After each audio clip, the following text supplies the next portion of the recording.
Guys, আমার নতুন update তোমাদের কেমন লাগছে সেটা আমায় কমেন্ট করে জানিও।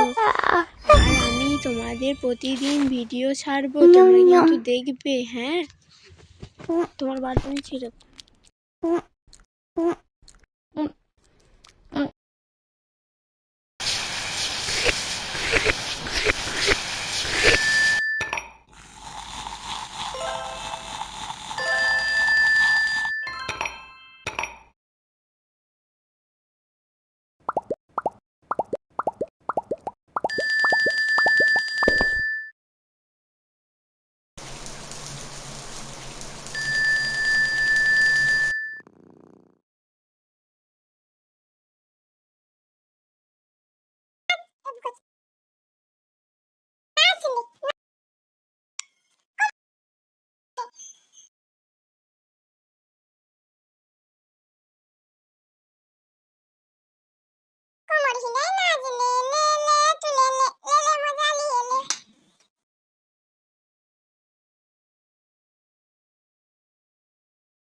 হ্যালো বল দিদি, শুনবি কেমন খেলাটা ভাঙছে? হ্যালো